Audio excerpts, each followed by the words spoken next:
And I have a theory about the film in general that we'll get to the end, and I'll tell you what it is. But um, and it actually plays into a theory some people have about another Tom Cruise movie.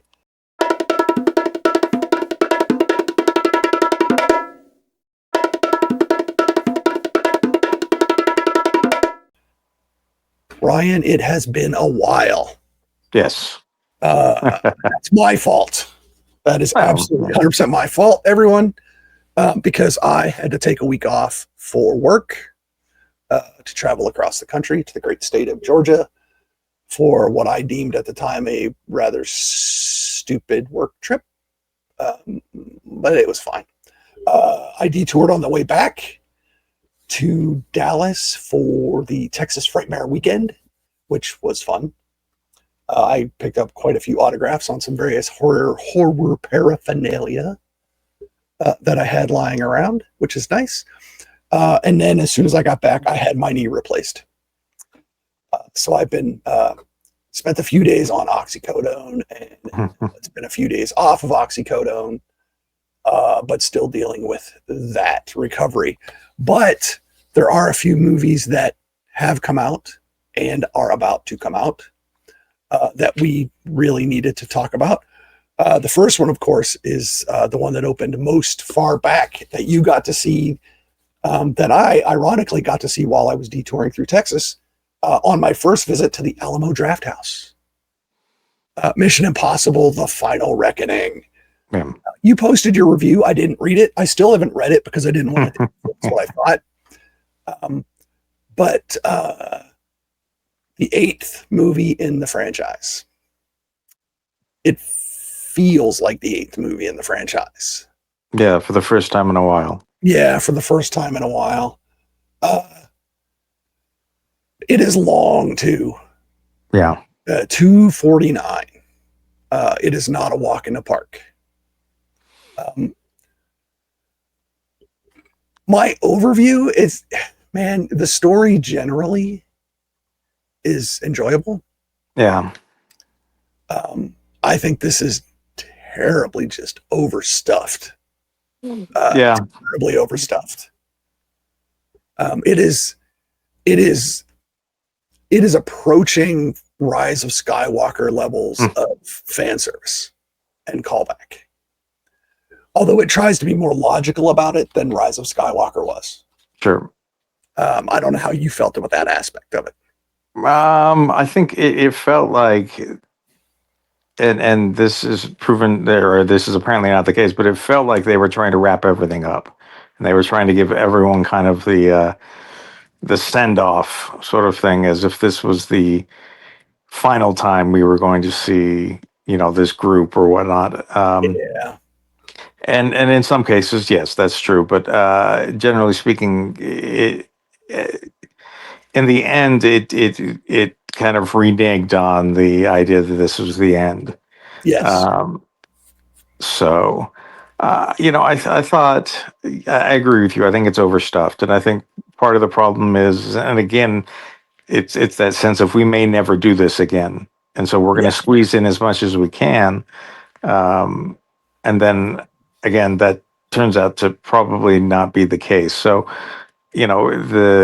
whereas I would sort of be forgiving if it was the case, but seeing as it's not, it's hard to be completely forgiving, I guess. Particularly how strong the series has been up to this point. Absolutely. It has been one of the better long franchises. Yeah, and so I would say from 4, 5, 6, and 7 were great films. Yes. And I think this film, while not terrible, is definitely a step back in quality. The airplane scene to me felt incredibly indulgent. And overlong. Yes, and far too long. Every big sequence like that just felt too long. There's a point at which it's like, I get it. Yeah. And the logic kind of behind the character motivation during that scene too is a little wacky for me. Well, a lot of the motivation and narrative narrative assembly in this film, independent of the last film, even Yeah. of which this is supposed to be a continuation. But it doesn't really feel that way. It does not. It doesn't, and it's very. It doesn't just try to. It doesn't just present like it's trying to tie everything up. It is literally trying to tie everything together. Yeah. And that is not what this franchise is about. Yeah. And that, I think, is the problem. And that's why it's overstuffed. If it's tying everything together, it has to bring everything back. And it's like, pick one. You know what I mean? Yeah. I think every movie almost, something is pulled back and made important to the now. Yeah. Not just, oh, this guy, like I loved the callback to, Pledlow or whatever his name was. Uh-huh. I just thought that was hilarious. Sure. And that's the kind of thing they needed to do, because it wasn't really important in the greater scheme of things in terms of the entity. You know what I mean? That how he got there didn't really affect anything. But they kept making all these really tenuous connections. And it's almost like, and I have a theory about the film in general that we'll get to the end, and I'll tell you what it is. But and it actually plays into a theory some people have about another Tom Cruise movie. But yeah, it's just it's trying to be all things to everyone. Yeah. And no movie can do that. It just doesn't work. No, and yeah, that's a big want on its part. And again, is it a bad movie? No, I didn't think it was bad. I just think the bar was set pretty high. And this film cost apparently $400 million. Yep. And I think looking at it, there were places where you go, well, okay, here's where you could have cut. And here's where you could have saved some of that $400 million. And that's not what you want to, be thinking when you watch a film, that there's quite a bit of fat on a series that hasn't had much. Yeah. It's been a very well put together. Even the longer versions are very tight. Yeah. And this is very loosey goosey. Yeah. So it's sad in that respect. But again, another one to redeem this drop in quality, or they need to go, and we're done. Yeah, and I don't know that they're ready to do, and we're done. No, well, they could move on. Yeah, with a new team. I mean, geez, they could be making a Mission Impossible movie a year with 3 different teams. So one crew is only doing it you're only shooting a movie for every 3 years. But you could, that would be awesome. So it'd almost be like an extended TV show. Sure. At that point, you just call it IMF. You do the occasional crossover, or whatever, or, brush by cameo kind of thing, because those are always fun. But yeah, this one just feels a little bit too much. Now, again, you're right. It's not a bad movie, but it might be my least favorite after 2, which I still cannot bring myself to enjoy at all. That's not good. It's just that they were building off the success of 1, but 1's success really was that it was very simple. Yeah, well, I just think they had too big, too fast. Well, I think they forgot that it's about a team. Yeah. And I don't think that really started to come back in 3, but 4 is when the series really figured out what it was. And I would put 4, 5, and 6 up against any other action trilogy. Yeah. Because that 3 movie arc is it's nearly perfect. Yeah. And it's and it shouldn't have taken them that long to figure it out. It was based on a TV show where that had a blueprint that was pretty well established, and the fact that they were trying to, I guess, do in effect the American James Bond, it just wasn't what the franchise needed. So since they moved away from that, and obviously James Bond does have a team, but the team never functions quite like this team does. Correct. So, but in the Bond films, the team is more there to say, "Here you are. Here are your toys," or "Here is our Here are the costume." things you need. For Yeah. Mission Impossible, it's I need you to do Yes. X, Y, and Z. Yeah. So, yeah. I mean, I think uh, again, not a terrible film, but I think a step back for and I still think it's a very enjoyable franchise and whatnot, and it's not like this has completely derailed everything, but they do need to reel it in and tighten things up. Yeah, they did. So here's my theory about this one. Remember when Maverick came out, Top Gun Maverick, Okay. and there were all the conspiracy theorists that said Maverick died at the beginning of the movie, and so the rest of the movie is like Maverick moving through the afterlife, Uh huh. righting wrong, coming to terms with his mistakes and all this good stuff, and then flying away into the sunset to heaven. Sure, if you look at it that way, it makes perfect sense. Yeah. Absolutely valid interpretation. As an English major, I allow that. Sure. Absolutely, positively wonderful interpretation. In this film, you can argue that the movie ends when Tom Cruise gets in the crate and talks to the entity. Sure. After that, everything else is a hard cut. It is a hard cut of him waking up or coming back to from wherever his mind was. Mm-hmm. But then everything goes exactly as he needs it to go, even with hiccups. And then at the end, he gets his team back together and everything's okay. Yeah. And that's the entity winning, but sidelining the only person that really could have stopped it. Sure. It's an interesting take. I think it's as valid as any other.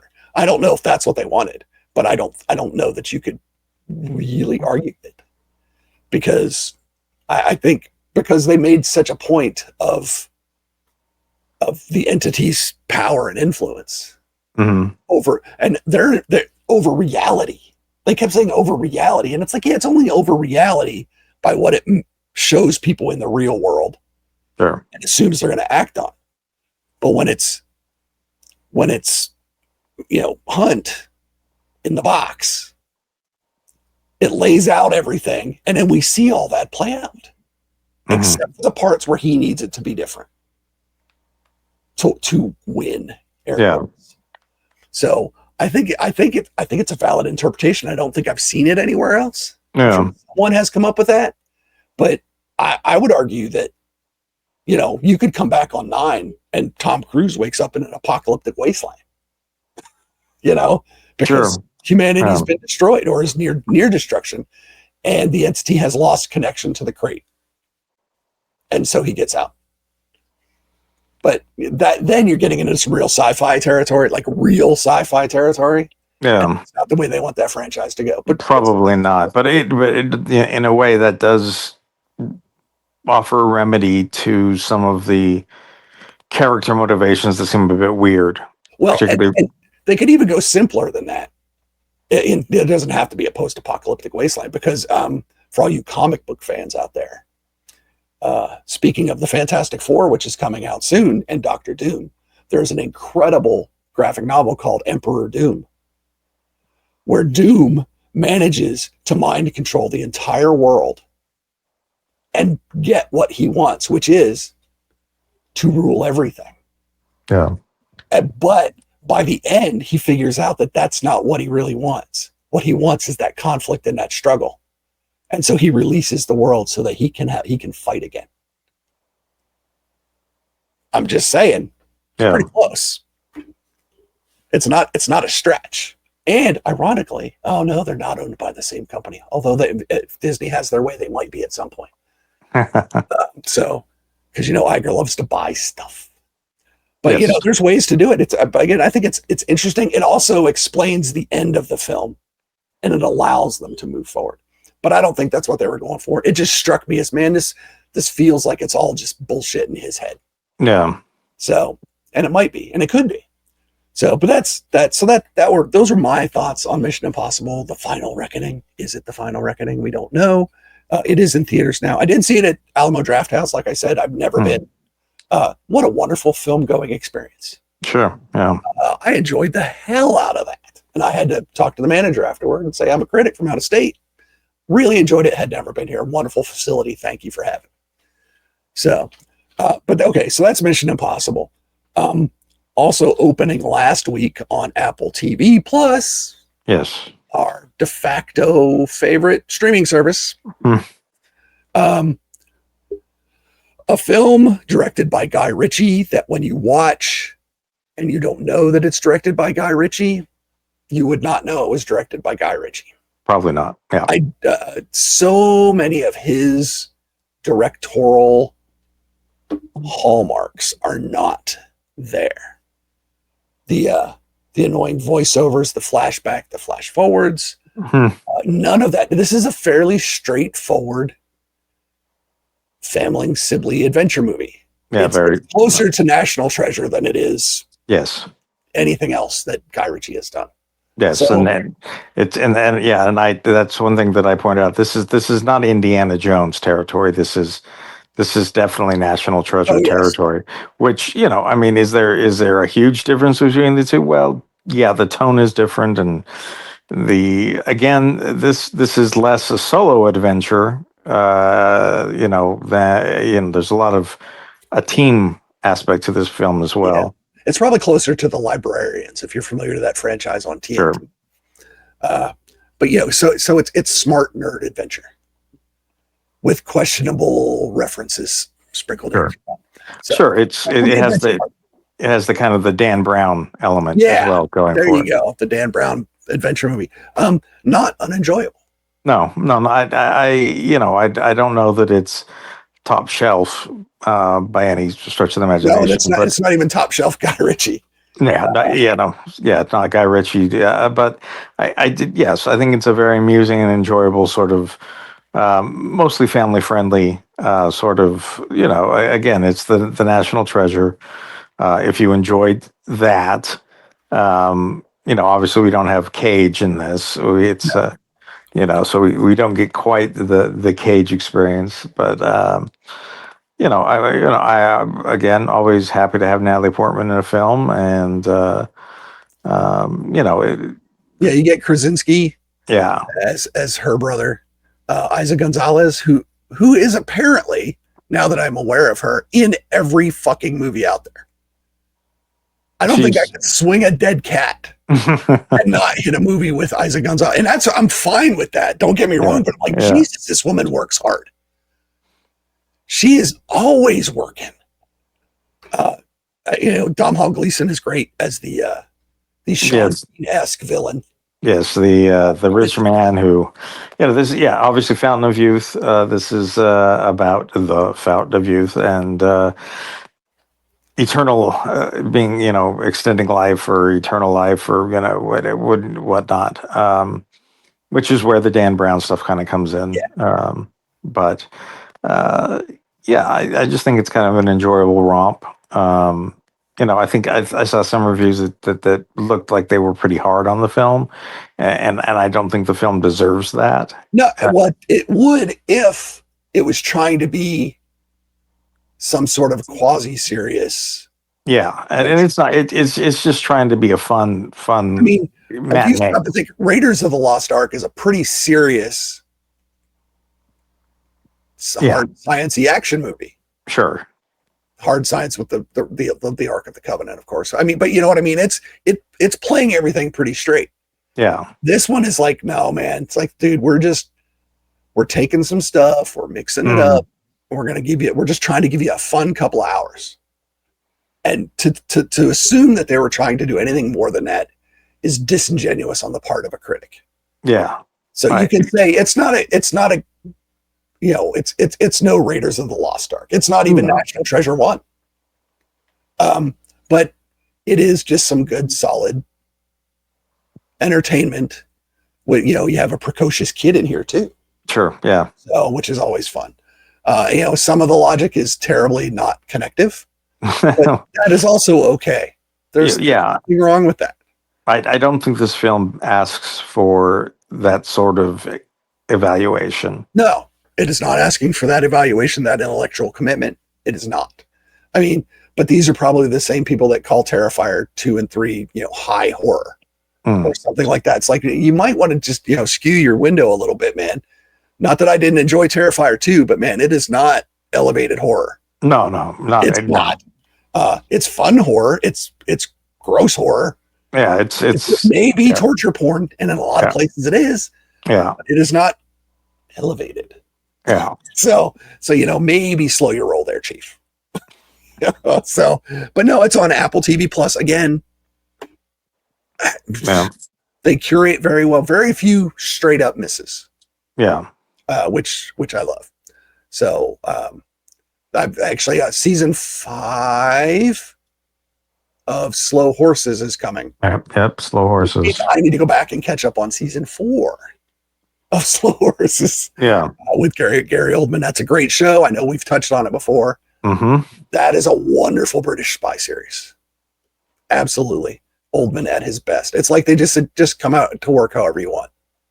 And he show up, man. Yeah, just show up. And but when I'll take Gary Oldman showing up. Over most actors working today, prepping for 6 months. And showing up in character and ready to go and method on. It's like no, just get me Oldman to show up. Yeah. As long as he's familiar with the script, we're cool. You're going to get great stuff. He hasn't showered in 3 weeks. That's fine. It's probably actually appropriate. Yeah. So, or it feels appropriate, which is weird. So that's wonderful. Lastly, a film that opens Friday this week, June 6th. Yeah. D-Day. Yes. Ironically, it actually kind of really is ironically. Yes. Predator, Killer of Killers. Yes. Animated, directed by Dan Trachtenberg, who directed Prey, which we enjoyed. Yes. Stupid hatchet on a rope for me. And I don't care what YouTube is going to tell me. I don't know. I don't care. That's still the dumbest part of that movie. The predators are collecting from planets, and in this case, 3 different periods of Earth history. Yes. Warriors. So we get a Viking queen, warrior queen. We get a samurai, and we get the least likely selection. Yes. Kind of a quasi pilot / mechanic from World War II. Yes. Seriously, the weakest link in this chain. Yes. But that being said, it's 90 minutes. I love the animation style. The animation's great. This is going to wind up on Hulu, I believe, is it not? Yes. Yes. So it'll be on Hulu on the 6th. I watched it, and at times I was like, I found myself getting down on it, but then it would like come back up, and then it would be down a little bit again, and it would come back up. But in the end, a lot of it is just, I don't know, man. If aliens want to mess with humans, they shouldn't. They should just wipe us out from a distance. Because God forbid you give people and humanity a chance. Yeah. You might not like what happens. You know what I mean? We're a terribly resilient and stubborn species. We are plucky. We are, but we are not comic relief. That is for sure. No. But we're not afraid to fight. We kill each other for God's sake. We don't kill other species. I mean, we do, but we kill each other. Yeah. So it's like, so if someone's going to come and kill all of us, it's like, well, now all of us are like, oh, well, excuse you. That's not your job. That's us. That's not us. We can do, we got that. New Jersey was pissed about 9/11. Yes. And they hate New York, which is a terrible comparison, but you get the idea. It doesn't matter how violent one is toward one's own. Only you get that option. Yeah, it's well, yeah. I can pick on my brother, but you can't pick on my brother. God forbid there's out somewhere there's a father that beats his son a little too much, but God forbid his classmates slap him on the playground Yeah, because that kid is going down. Because that's you don't touch my kid. Humanity is a strange, strange beast, which is probably why the predators like us so much. Um, it ends in a way that begs a sequel. sure. But you know what? In the world of animation, I'm okay with that. Yeah, Live I action, mean, I'm not necessarily a huge fan of that. yeah, But I think in animation, you give more little bit more leeway into how much slack you'll allow for creative sequels. sure. And I think I'm assuming this is canon, as if I If if Prey is canon, this is canon because yeah. it ties them together. And I'm sorry, can we just stop with the stupid flintlock at this point, please, dear God? Just we get it. It's cute. Just move on. But no, it has to be canon because it does tie. It does tie right to it. Yeah, so and to be honest, it doesn't feel necessarily like canon, if that makes sense. I think it is, but Yeah. it almost feels like one of the Star Wars um, visions, or so it just I get it. You doesn't could see quite it feel being right. canon, but it absolutely does not have to be. Yeah, and it just doesn't quite feel. I don't know. Is part of that it is animated? Yeah, it's possible. Um, it just didn't feel I don't know. The story itself just feels sort of, I don't want to say generic necessarily, but it does to a certain extent feel just like let's take the idea of Prey and apply it to different timelines, and then I don't Try know. to tie all those together. Yeah. Yeah. So it was amusing at times. It's very bloody. Yeah. It's it feels a little disjointed initially, and then at the end you kind of figure out, okay, well, now I understand why. I don't know. I guess and I guess these are still young predators trying to prove themselves. Yeah. Um, And we do get new Predator coming this fall, I believe, don't we? yes, we do. We get the live action in that way. So I don't know. I don't think it was bad. I don't know that it was great. No, at the end it was enjoyable. I watched it while I was down in Georgia for a week. I was in the hotel room, which was terrible because the Wi-Fi was horrible. We restarted it like 3 times. I was like, oh, Yeah, it's killing me. But I cared enough to restart it and sure. not just give up on it. So that says something. Yes. Uh, but no, it was entertaining. It'll be on Hulu Friday. And yeah, it's definitely if you're a Predator fan, if you're an animation fan, definitely check it out. I think the animation is worth watching. So I like that. I like that a lot. You may have bones to pick with the characters that they choose, but that's any movie. Well, and then again, I think as you pointed out, the weakest link is the American in the Yeah, mix, right. Weird. and some of it ultimately kind of makes sense, but the first two stories you have people who you would give a legitimate chance against a Yes. predator, Yes. and then you get this final story where you almost feel like he doesn't really stand a chance, but you're gonna figure out a way to make that work. Right. Yeah, for some reason they decided to go to the sort of quote unquote everyman character in the Yeah. US version, which doesn't it But if didn't you're work gonna do as that, well. it has to be like a firefighter cop, Something, sure. not kind of discarded youth before World War II that wants to fly but is not going to fly, Yeah. who can't fix his own car.